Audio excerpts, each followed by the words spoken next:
councillors, mayor, staff and those listening in at home. Welcome to this Audit and Risk Committee meeting. Call for apologies where all members of the committee are here, so there are none. Extraordinary business. We do have one item that was emailed through this morning, and with your approval we will take the accounts receivable. It was just missed off the agenda, so if everyone's, would you like to move? I'll move. Thank you. Councillor Brown seconding. All those in favour? Aye, carried. Thank you. That will be taken as item 10, which will follow on from item 7 in the open business. Okay. Declarations of interest. Lane, have you? Nope, sorry. Okay, no declarations of interest. Confirmation of the minutes. Page 3. Page 4. Page 5.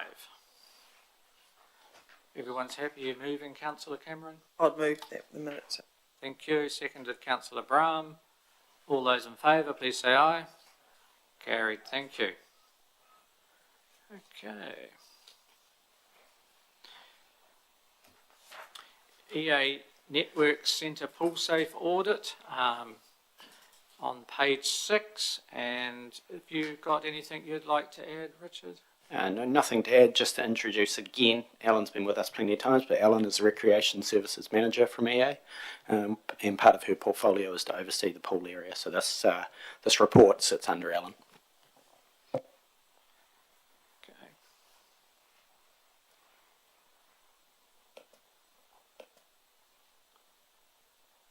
So, page.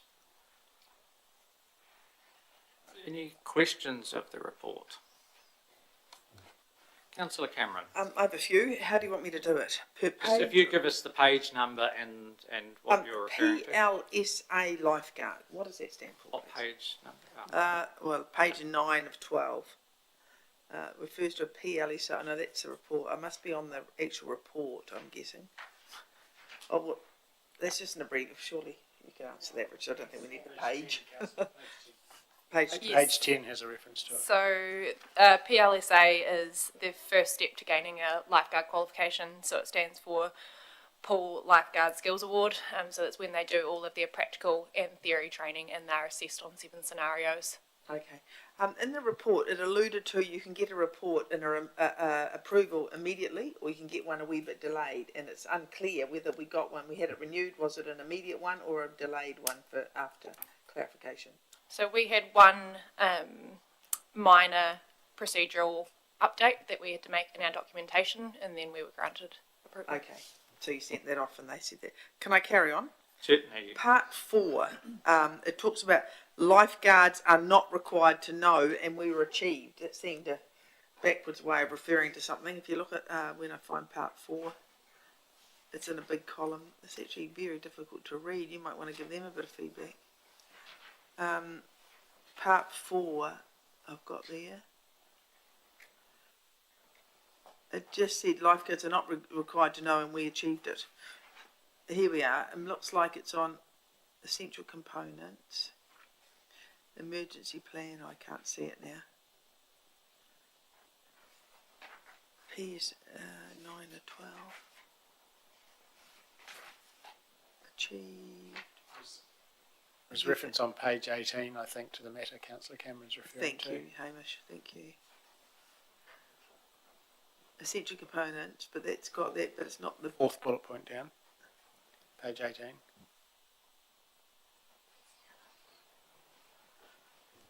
On Stella. Yeah, it's confusing, isn't it? It's actually at the top of a column. I'll find it later and talk about it later. I'll find it in a minute. Have any other questions, Councillor Cameron? No, that'll do for now. Thank you. Thank you. Councillor Todd. Oh, Carolyn, turn your light off. Thank you. Thank you. The Poolsafe scheme is voluntary, I presume. I note around about half the pools in New Zealand belong to it, give or take. So it's more beneficial to belong to something like this than not belong to it. So through the chair, you are correct. It is a voluntary scheme, but it's one that's deemed in our industry as best practice. So the pools that do it are ones that are by design capable of doing it. There are many pools around our country that would simply by the design of their pool or potentially due to resourcing within their area, simply not be able to meet the criteria. And you can think about things like pools in very different areas of a facility may be almost impossible to meet the criteria that Poolsafe require. So I don't think we will ever see every pool in New Zealand as a Poolsafe pool, but a lot of that is not so much by choice, but actually by design or inability to meet the criteria. Councillor Cameron. I still haven't found it, but I didn't read it because I copied the words down. But another question is, how much did this audit cost, and how much do we spend on that annually on audits and compliance concerns? Through the chair, the Poolsafe scheme costs $1,000 each year, and on top of that, we pay another $1,000 to be a member of Recreation Aotearoa, which is our industry governing body. So around $2,000 a year annually. Yeah. And does that give you some sort of mitigation, like if there was, heaven forbid, a tragedy or something, you can say, well, we passed the Poolsafe audit, our processes are confirmed and we're compliant? Is that... like, why would you get a Poolsafe? Why do you get an audit? Through the chair, it's to demonstrate that we're following the best practice of our industry. So it would probably be looked upon by WorkSafe as following the best practice of our industry in New Zealand. So potentially, a lot of the pools that have had incidents are Poolsafe pools, and that is part of the investigation process. I suppose it keeps the standards high, so... Yeah. That is correct. Thank you. Can I just make the comment that all the achieved is fantastic results, so nothing was highlighted at all through the report at all? No, that's correct. We met and in many instances exceeded the requirements of Poolsafe. No, it's a fantastic effort. Any further questions, councillors? No. Thank you. Well done. There's a recommendation on page 6 that we received that report. Someone happy to move? Councillor Brahm, Councillor Wilson. All those in favour? Carried. Thank you. Page 22.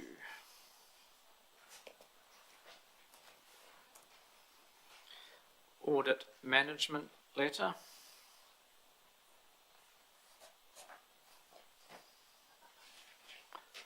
Welcome, Erin. Anything you would like to add? Nothing at this stage. Okay. Council is quite a big document. Do you want to go through page by page, or do you want to just take questions as you've found them? Councillor McMillan, are you here? Yeah, my question was just on the cost, and it's quite eye-watering, really. So is it increased by $100,000 from last year? And this is just for the annual plan, I guess, at LTPs. So this is for the annual report. Annual report, sorry. Yep. So there were letters sent to all councils with an uplift in their charging regime, I suppose you could call it, that they're slowly edging them up, but the first step was the worst by the sound of it. Councillor Cameron. And we're required to we're mandated to have an audit every year. Yes, that's correct. Is that the total cost of the audit? I mean, presumably there's internal costs of staff time and things. Just the portion payable to Audit New Zealand. Have we worked out what the total cost of the audit is? We haven't. That would be, I mean, if we're going to push back on cost of audits, if it's that would be useful to know what the total internal cost of it is, as well as if we have to get advice or extra staff or whatever. That would be, if we're going to push back on... Councillor Cameron, Chief Executive, I have an answer for you there. Thank you. I'm not aware of our internal costs have ever been measured. But in terms of the point around pushing back, local government has been pushing back for years Local Government New Zealand has been pushing back for years. We've had the Auditor General at various local government seminars. There has been an enormous amount of discussion, negotiations and energy put to these fees, and they are at this level. We will obviously continue to express concern at the level of fees if that's Council's intent, but the idea that we would spend too much more time and energy trying to reduce the fees, we just need to keep in mind the chance of success is nearly zero, and it's been done over and over and over again over the last few years with the outcome that you see in front of you. So it's not that councils in New Zealand are unaware of this issue and has been the subject of many, many discussions and debates, but they have not produced fees less than the level you see. Thank you. Murray, you have a question? I do, but I'll just comment on, I mean, I've got a fair bit of experience in this area. I 100% agree with what Hamish just said. Everyone who experiences this does get frustrated about the cost. The debate seems to happen almost every year, and many of the clients' traction is almost zero, and it feels like you're hitting your head up against a brick wall on the fees issue. So that's that would be my view. So we are kind of wasting our time in that regard. We should push back and put tension into the process, but will we get substantive results and fee reductions? I suspect the answer is no. So that would be my view there, and it's been traversed by many organisations over a long time. So it is what it is, kind of, unfortunately, would be my view on that. I guess my question was really more on, and it is noted in the report, there are a bunch of issues there that have been there for some time, and the cover paper does comment on that. I'm kind of just wondering, that they've come up 2 or 3 years, some of these issues. Do we deal with them, or do we just sort of get rid of them by mutual negotiation if the issues are just going to keep coming up? It seems like we either can't or don't solve them. Can we just get a bit more colour and context on what the real story is? Because it's from my perspective, a little bit bordering on unacceptable that they just keep coming up and just pushing forward to the next year. Thank you. Helen's got a response for you. Through the chair, if you note on page 23, number 4, I've actually come in and seen for the first time the audit management report here, and applying my experience of what I have done in previous roles. It has been normal to actually report back to the Audit and Risk Committee on the progress of outstanding items so that you can see the closure or thereof in terms of those matters that are raised. So that is our intention going forward, to report back to this committee on a 6-monthly basis around progress and close out those issues. So some of those very old historical ones We will work to either just close them and agree to disagree, or reconsider if there are matters that need addressing. Yeah, I think that's right, and just making sure that we know what's going on, but continually rolling them forward, I don't think works for either party in terms of time and cost. Yep. Yeah. Yep. Thank you. Councillor Wilson? So probably following on, I've got just a couple of questions on page number 40. It's on the insurance, assets covered under insurance. It says reviewing the insurance methodologies. How is that progressing? Because obviously we've got insurance policy, we might have to read that, and some things are covered and some things aren't. Is that what that's meaning?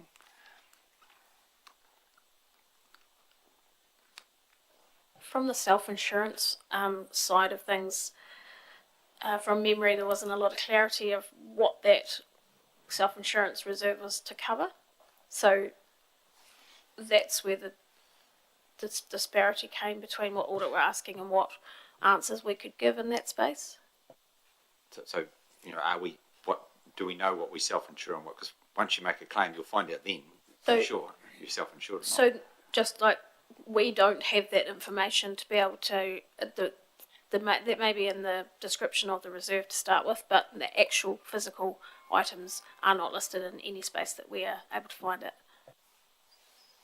Only the insurance cover from the insurance contracts, we have those, but in terms of our self-insurance fund, there'll be certain purposes that can be used for, but we don't have a list of exactly what they would be. So will that be, is that happening to get to that point, or where are we at with that? Do we have a policy around insurance and self-insurance and things? And Hamish, do you? I don't think we have a policy that's specific to that extent. I think what happens is when we bring to you the proposed insurance schedule, those are the things that are proposed to be insured, and anything that's not there is by definition self-insured. But I don't think we have a policy that sets it. But Council, in making its choices around insurance, and we had a very thorough debate maybe this time last year around adjusting excesses in order to manage premium levels. Of course, the excess essentially is a self-insurance portion of the cover. We looked at the extent of cover in order again to balance that against a sharply rising environment of insurance premiums going up. So there is any number of conversations at the time of reinsurance around what we will self-insure, but I don't think it's driven by a set policy. It's really around how we collectively feel about the level of cover and the cost of that cover and the risk, and not taking out the full cover. So moving forward with Audit, sort of wanting to know what's in that list of stuff we don't know about, I suppose, how do we deal with that issue? Oh, Helen may have an answer for us. Through the chair, my understanding is that there was a piece of work started with council through a workshop in this space, and it has been parked for a little while, primarily probably around resourcing. So it's our intention to pick that piece of work up again with you, so that not only as staff we have clarity, but that you have clarity. That would work through to building an insurance framework, so that we know what we're insuring and what we're self-insuring, and making sure that those self-insurance funds are actually available in some form. Just at a national level too, because of the significant increase in cost of insurance across the board for councils, it has become a real problem, and there have been discussions going on at a Taitoa level around what can we do as a collective in this space. And as such, there's been discussions progressed with central government as well in terms of what models could potentially look like. So whilst that might be a couple of years away potentially, just be assured that central government are aware of the insurance issue as well, and are looking at what can be done in the sector to hopefully help us in that space. Okay. Excellent. Thank you. Councillor Todd. Thank you. Just briefly back to the audit, which I've worked out is about a 60% increase on last year. Were more hours spent by Audit New Zealand on an audit this year than last year, or was it just a straight increase in charges?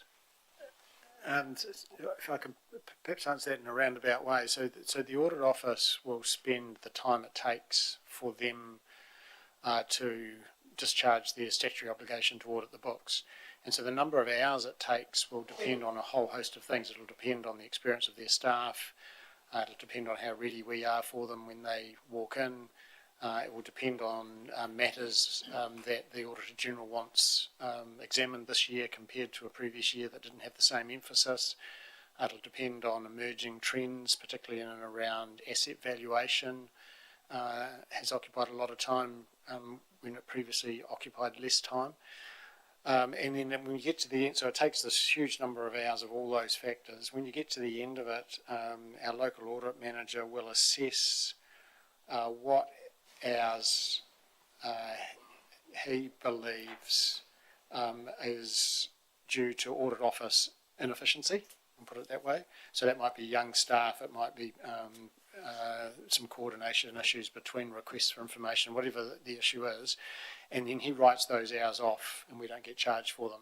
And so the charge we get is like a residual fee based on an initial assessment of the time that was fairly charged, and then we go into a negotiation around that and say, well, yes, but we think it should be more, or we think that's not fair. And the Mayor and I have had a number of conversations with our Audit Director over the last 5 years around the final audit fee, and you get trading in the last couple of thousand usually, but you don't change the big number or the material impact, but you get stuck into the last 15 grand or whatever it is.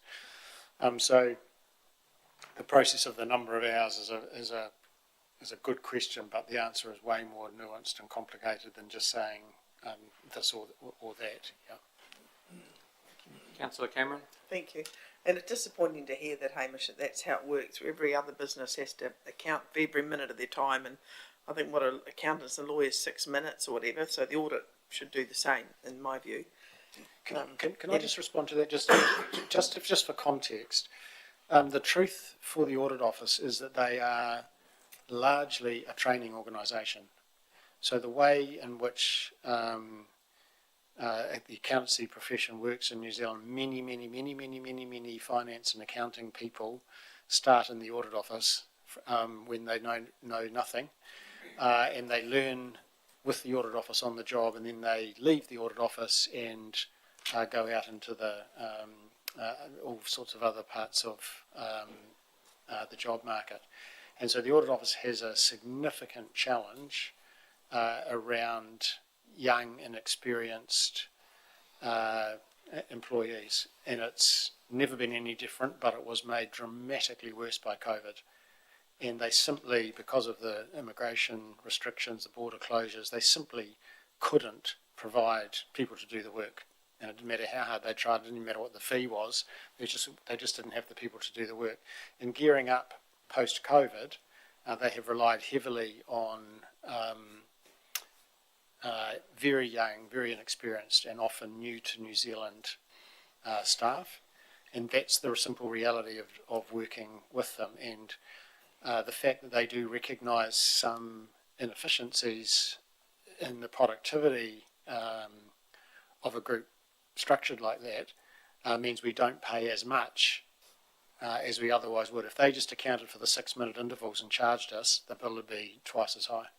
So the fact that we do this assessment and there's an allowance made for the inexperience of the workforce of the Audit Office actually works in our favour. So the 6-minute intervals would be problematic, and there's just no structural way to get around the workforce in the Audit Office. They just don't have the people, and they churn them like mad because people see it as a training organisation. Mary, you've got a comment there?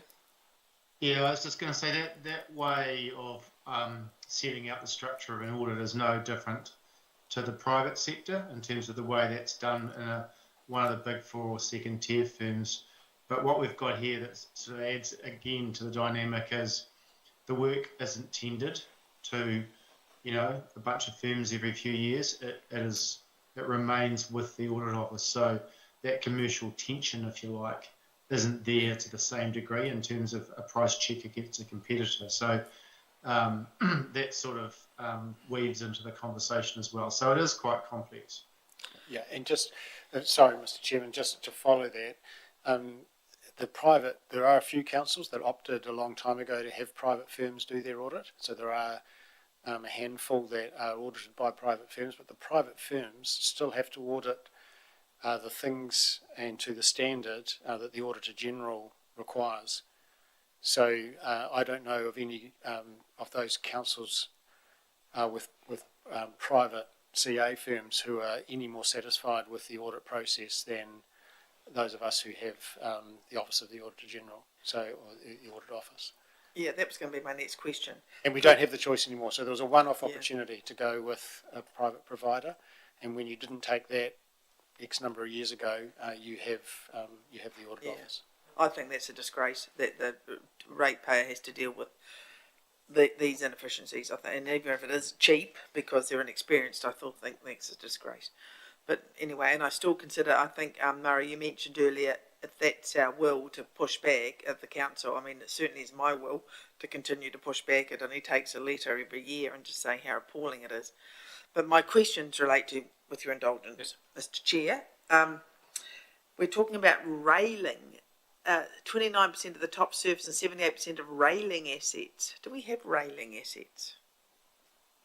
What page are you on there, please? Page 36.3. I don't know what, there might be a word for something else, I don't know what that means.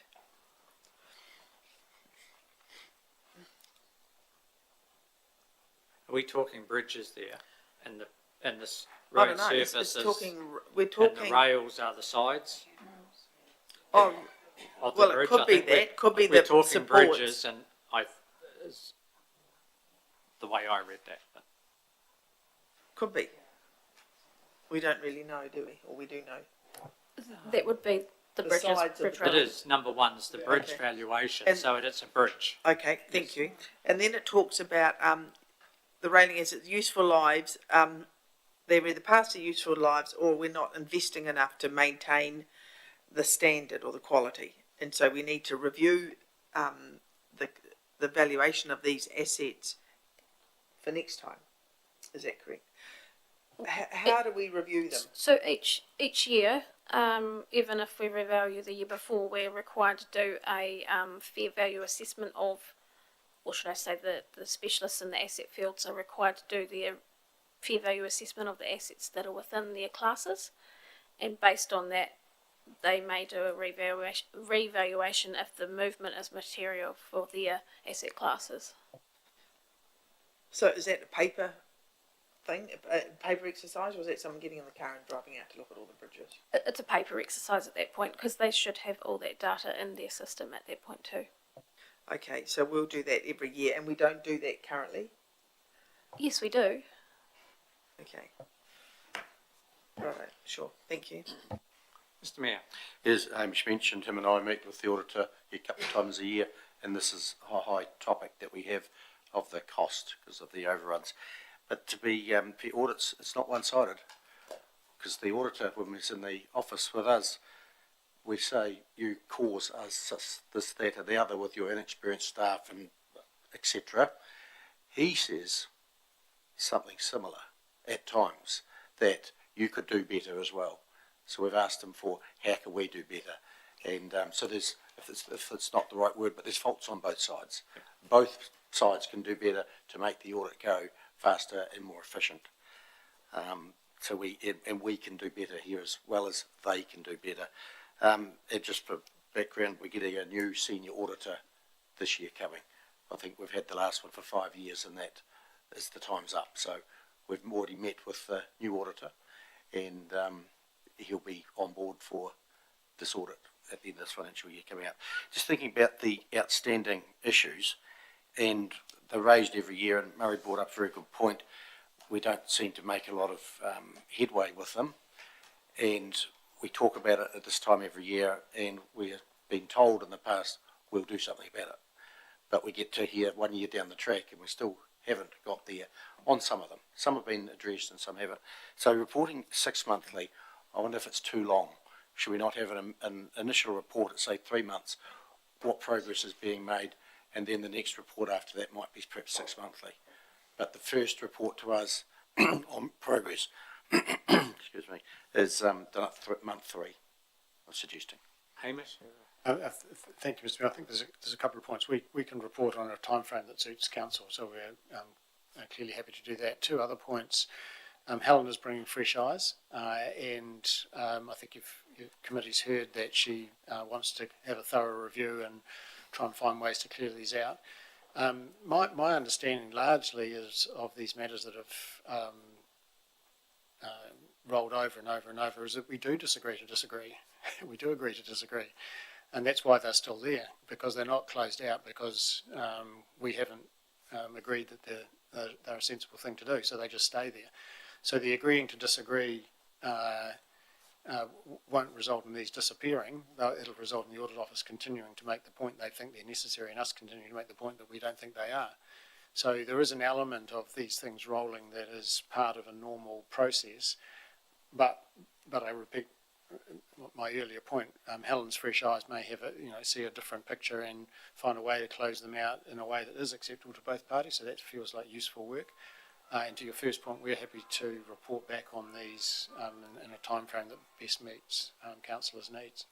Helen, do you With your indulgence, Chair, I would ask for you to give us 6 months in the first instance to report back. 3 months would take us right in the thick of the annual report audit, and we may well see quite a few of these closed out through that process as well. So I don't feel within a 3-month period you would see a huge degree of movement. I think 6 months would give better clarity as to where we are actually at with these issues. Councillor Wilson. Page 52. I went through and looked at the ones that are urgent, and some of the urgent ones have been covered. But this is a recommendation about late invoicing completed work. How would that happen that we don't invoice for work that's been done? Is that how can that actually happen? I would have thought that it's just a. Excuse me.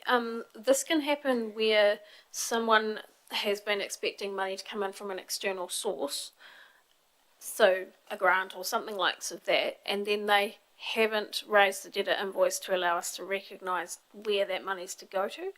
So that can happen for a number of reasons, including staff changes, continuity of the service that they've been carrying out. But yeah, that's basically my understanding of how that would happen. Another question, if I may, on page number 54. It's probably goes just. It's not a critical, but it's integrity. The beneficial around related parties interest register. Because we effectively have, as councillors have an interest register, does that mean that effectively executive members don't have an interest register? Is that not just good practice to protect everybody effectively? I think this is you guys, but it remains voluntary. And I think that's the point the Audit Office is making. Through the Chair, it's normal to have a register for both elected members and senior staff, and I would anticipate us doing that for the annual report because we're required to make those disclosures, and that can be maintained going forward. So I actually see that as a matter that will be quite easily closed out. Murray, did you have it? Yeah, sorry to hark back to that issue about the open items. I guess, and Helen, I know you bring fresh eyes and a new perspective, so that's great. I guess from my perspective, just trying to be pragmatic in terms of solving some of these. You've got Audit New Zealand saying something's urgent and us rolling something forward. If you take the first example for a few years, surely we can get to a point where with the urgent ones, it's either urgent or it's not. If it's urgent, that means it's quite a fundamental control breakdown. If it is, we need to solve it. If it's not, then it's not that important. And I think that might be the conversation that, pragmatically needs to happen to knock some of this down, because some of the ones that are less important, if you like, maybe we can be a bit more relaxed. But if something really is urgent, we should solve it. So I'm not telling you what to do, but I think that might be in your work, with Audit New Zealand, the conversation, is it really urgent or not, sort of thing. So, I think in most organisations where you see something's urgent and it keeps rocking forward for a few years, then there's cause for concern. So that's just my 2 cents worth. Thank you. Thank you. Mr Mayor. I thought we did have a register's interest, and it was held in the Chief Executive's office. I've had them in the past. I don't know if it's been updated. Yeah, and every year we fill out another form of interested parties, I think that one is, but which is slightly separate. But maybe in Hamish's office, perhaps. Thank you. Any other questions? No. Someone happy to move that we receive this report? I'll move. Councillor Brown seconded. All those in favour? Carried. Thank you. Page 64, the Transwaste.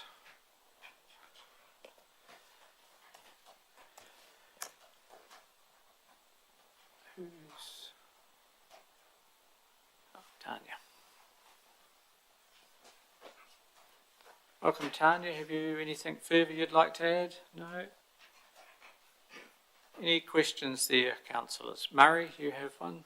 Yeah, I just had one question. It's minor, and it's not a problematic type of question, but I think we say the new chair is an independent, but he is representing or was representing one of the councils. I think that changes at the next election. Is that right? Just so we're aware of the context there of Transwaste? Councillor do you McMillan, want you, me I to- think you have an Yeah, answer for that. We so, were just so talking. I sit on that committee, Murray, and yes, that is the case. So Grant Miller was the, so there are 3 representatives from the councils, 2 are from Christchurch City and 1 is from the other councils. And so Grant Miller's been the representative for the last 2 terms. And so now that he's been appointed chair, they won't replace him in his position in the on the board, and instead wait until the next election. So then there will be an other council's representative re-elected, and Grant will then be deemed as the independent chair. So if that makes sense, yeah. Right, that all makes sense. No questions about Grant or his lack of ability. It was more around just the definition of independence, but I see what you're saying. Thank you. And if I can just add to that, I wasn't actually present. I zoomed into this meeting, and the question that I asked is that if Grant's position as the other councillor would be, there'd be someone else appointed, and I was told that no, it was much easier to deal with after the local body elections. Thank you. Thank you. Councillor Wilson. I thought that the previous chair was a director, because it says down at 13 he was a director and he was the chair, and so you had 7 people on the board and he was a voting chair. I'm just, because we're obviously going to 6 people on the board and an independent chair with no voting rights. So is that what we're going to now? From before you had 7 people who could vote, or 6? 7. So now what happens if you have 3 all? No, because the new chair doesn't have voting rights. So are you 3-2 now? Is that what you're meaning? No. I'm just interested to understand how they're going to, if they get to a stalemate, how they're going to resolve that stalemate. Because the chair doesn't have a casting vote. He doesn't vote. We don't know, does he? Well, he doesn't. Yeah, don't know. They'll have to deal with it. Mr. Mayor. We're talking here about the constitution change. It's a question for Tanya. Is constitutions normally changed and they're normally voted on by the shareholders, and in this instance that did not happen. No, so through the chair, all the member shareholder councils, the territorial authorities, delegate their voting power to the regional joint landfill committee. So that's the committee, that joint committee, that then makes the decision, and that was the meeting that Councillor McMillan referred to, where they approved both the changes to the constitution and the shareholders committee. So there's no, so the shareholders' original constituting agreement provides that power and delegates, each of the councils delegated that power to the joint committee. Is that good practice? It's putting me in a difficult position. Those councils at the time have obviously made the decision that the joint committee best represents their interests, and that was a decision made at the time. Strange. Any further questions, councillors? Sorry, I did read that wrong. There is still 6 points, just 1 is vacant on the board. Oh, because after the election, that'll be appointed. Yeah. So at the moment, you could say from the council's point of view, the councils of the whole region, we've only got effectively 2 councillors out of 5 votes, effectively, haven't we? Councillor McMillan. Thank you, and I'll answer that. And yes, and that was that's why I raised that question on whether there would be another councillor appointed in the interim, and I was assured that there was no major decisions from now until the next, until the local body elections. So in that case, we'll have another Ashburton District Council representative on it, and then they may well be able to put their name forward to go onto the Transwaste board as well. Mr. Mayor. Generally, the chair of the Joint Waste Committee board, not the Joint Waste Committee, the board of Cape Valley comes and speaks to council, so you may want to arrange that he comes to a council meeting to introduce himself to us. Okay. Any further questions? The recommendation there that Audit and Risk Committee recommends that council receives the report noting the changes to Transwaste Canterbury Limited's constitution and shareholders agreement. Councillor Cameron I'll moving move that. Yes, thank you. Councillor McMillan seconding. All those in favour? Carried, thank you. Item 10, which you've all had emailed to you, the management of accounts receivable.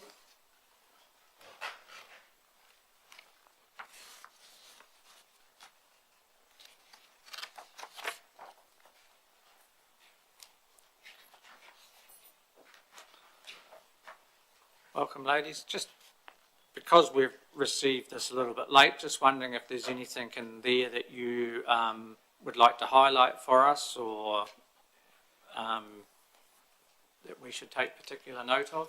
The report was run at 31st March, so since that date, of the 4 highest debtors, 2 of them have now been resolved, which is positive.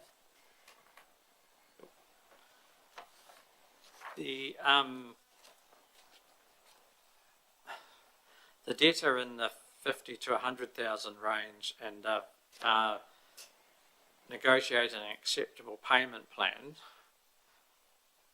Is there just the one of those? Because Yes, there is just the one, and that would have come through council in the last meeting, and the public excluded because of personal or that's private okay, information. that's the same one. Thank you. Any other questions there? Councillor Hooper. Thank you. Yeah, I was going to ask about the 30 to 50 debtor and whether they were disputing that was why it was sent to debt management, but they may have been one of the ones resolved. No, that's the one that's still outstanding, and it is currently still with DMC. Are they disputing the? Is that the issue there? I don't know the details of that. Let me just bring up, see if there's a note on here. Just make it a bit bigger so I can see it.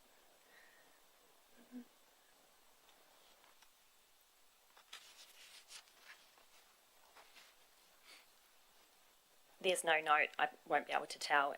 They were working with lawyers, but yeah, at the moment, DMC are handling the outstanding debt now. Mr. Mayor. A couple of questions on the sundry debtors. Water billing, it's quite a large amount there. How does that get so large in over 3 months?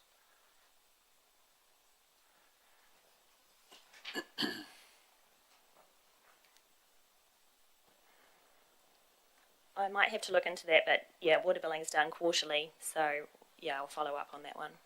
It's a large amount for over 3 months. Then infringements, they go to court at some stage for a decision, so they must have been over 3 months. They'll have been and solved. Unsure of the time frame for that going through the courts. That'd be something for Ian's team to answer. And animals, 24,000 for animals. That wouldn't be dog fees, because I wouldn't think. How does that get there? Yes, it is. It's dog registrations, so they're all invoiced out at the start of July, and these are the late payers. So the dog's either gone or died or something, perhaps, or No, these will be the people who haven't paid. so they have an unregistered dog. Either that or they've moved districts and just have chosen to ignore it, and no one knows where they've gone to. That's another reason that could be so old. So we need to look into how we deal with those. Yeah, thank you. Just a question, how will you come back to us like with that water billing one, because that is a large amount, and so that we get the answer for that as to how that came about? I've got details on the 4 highest water billing outstanding debts, but the remainder I can get back to Erin and how best to. Some form of communication, just, yeah. email With out the was four good. largest, Thank you. would you like an update on those? Yep, so long as there's no privacy. Yes. So one is an internal allocation, so that's been sorted, resolved. The other ones,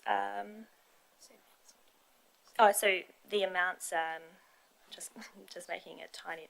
The internal allocation one was 20,000, so that's been resolved. The one relates to one which is about 10,000 relates to a leak, so that may be withdrawn or reversed, charges reversed. Another one is also around the 11,000, and the department's looking into it, and also it's being disputed, so may be reversed. The final one, which is about 12,000, communications from our data man. We've sent emails requesting, so a phone call will be followed up with that one. Thank you. There used to be one that sat in the books for a long time from the Hines Reserve Board that had a leak, and I think that got to around 30,000 in the end before it was all sorted. But yeah, Councillor Wilson. Just when because one of the worries is that we get over 3 months, the bill keeps ticking, and then it can get out of control for people, like fines and stuff, or bills. Do we have a form of escalation that once it gets to there, it's obviously not just a paper shuffle or a bit that's happening because of things, it's actually real and becoming a problem for somebody or something, and we want to escalate it, and keep escalating as the time goes on? Do we have of that? Does that happen, or how does that after 3 months?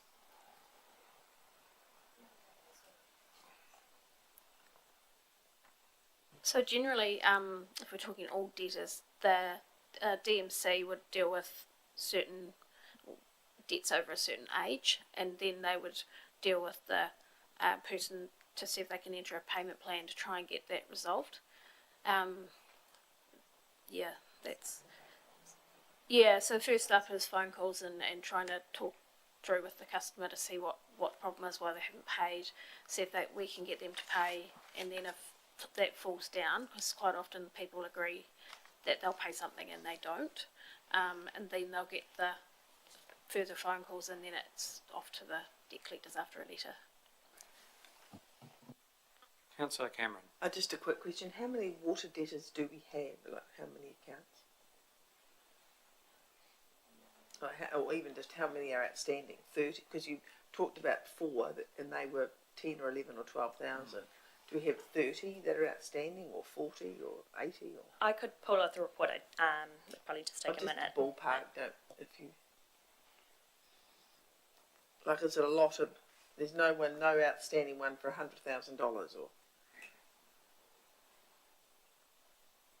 No, the 4 highest ones which I referred to were all around the 10,000. These are the 4 highest ones, are they? Yes. Oh, so there's a lot of outstanding water accounts. And with regards to the dogs, and I know that's a small amount comparatively, if the dogs are deceased or moved away or whatever, how do we sort out our database of that? How's that done? So it's actually up to the owner to advise that they're either leaving the district, because you can get a credit on your registration, because you can use that in the next district that you move to. But otherwise, there are the odd person that may not own a property, so the renters and the people that move around that would have registered their dog but never paid the registration, so that would have stayed outstanding, and they may have shifted from the district. So that might be more of a question for the dog department. Yeah, because they'd have to manage that, otherwise all our information on dog registrations and that is a little bit skew with. I'll just follow up with your water question. It's around about 300 to 350, so a lot of small ones. Murray, you've got a question? Same topic, debtors. That rental debtors, is that 3 month 135,000? Is that problematic, or is that because of the cycle of the payments quarterly for some rental debtors? If you like, I'll give you an update on that shortly. Okay.